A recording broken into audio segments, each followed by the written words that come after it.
پھر جدید ماہرین آثار قدیمہ نے یہاں کھدائی شروع کی اور ایک قدیم دنیا دوبارہ سامنے آنے لگی۔ چاتال ہویوک نے ہمیں دکھایا کہ شہر بنانے کا تصور ہمیشہ ہماری آج کی دنیا جیسا نہیں تھا۔ تقریباً 9000 سال بعد بھی یہ شہر ایک سوال پوچھتا ہے، کیا انسانی تہذیب کی کہانی ہماری سوچ سے کہیں زیادہ پیچیدہ تھی؟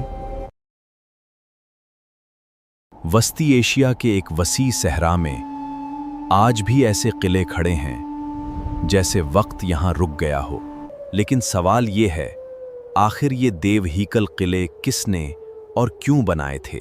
یہ علاقہ قدیم خوارزم کی تہذیب کا حصہ تھا، جہاں صحرا کے درمیان آبادیاں وجود میں آئیں۔ دریاؤں اور آبپاشی کی بدولت اس خشک خطے میں کھیتی باڑی اور انسانی بستیاں قائم رہ سکیں۔ ان آبادیوں کی حفاظت کے لیے مٹی کی اینٹوں سے بڑے بڑے قلعے تعمیر کیے گئے۔ ان میں ایاز قلعہ آج بھی سب سے زیادہ حیران کن آثار میں شمار ہوتا ہے۔ اس کی بلند فصیلیں دور سے ہی دشمن کو خبردار کرنے کے لیے کافی نظر آتی تھیں۔ یہ قلعے صرف رہائش گاہیں نہیں تھے، بلکہ دفاعی نظام کا اہم حصہ تھے۔ بلند دیواروں سے محافظ دور سے آنے والے دشمنوں پر نظر رکھ سکتے تھے۔ قلعوں کی پیچیدہ تعمیر میں ایسے راستے اور دفاعی مقامات بھی شامل تھے جو حملہ آور کے لیے خطرناک ثابت ہو سکتے تھے۔ توپرک قلعہ اس تہذیب کی شہری زندگی کی ایک اور شاندار مثال ہے۔ یہاں ایک وسیع شاہی کمپلیکس بھی موجود تھا جو علاقے کی سیاسی طاقت کی نشانی سمجھا جاتا ہے۔ یہ خطہ تجارتی راستوں سے بھی جڑا ہوا تھا، جہاں دور دراز علاقوں سے قافلے گزرتے تھے۔ مگر یہاں زندگی کا سب سے قیمتی خزانہ شاید سونا نہیں، پانی تھا۔ آج اس خطے میں درجنوں قدیم قلعوں کے آثار ملتے ہیں جو ایک وسیع دفاعی اور شہری نظام کی طرف اشارہ کرتے ہیں۔ مگر وقت نے وہ کیا جو دشمن نہ کر سکا۔ صدیوں نے ان قلعوں کو آہستہ آہستہ مٹی میں بدل دیا۔ جو قلعے کبھی زندگی اور طاقت سے بھرے تھے، آج خاموش کھنڈرات بن چکے ہیں۔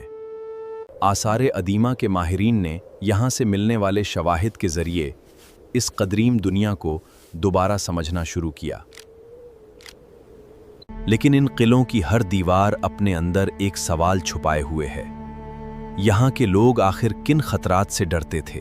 آج بھی وسطی ایشیا کے اس خاموش صحرا میں یہ قلعے ایک گمشدہ تہذیب کی کہانی سنا رہے ہیں۔ بحیرہ روم کے نیچے ایک ایسا شہر سو رہا ہے جسے صدیوں تک دنیا بھولی رہی۔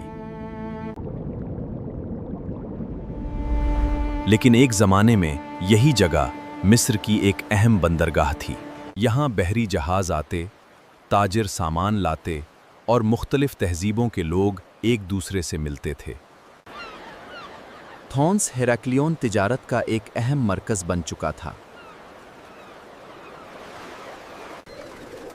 شہر کے دل میں عظیم مذہبی عمارتیں تھیں، جہاں دیوتا آمون کی عبادت کی جاتی تھی۔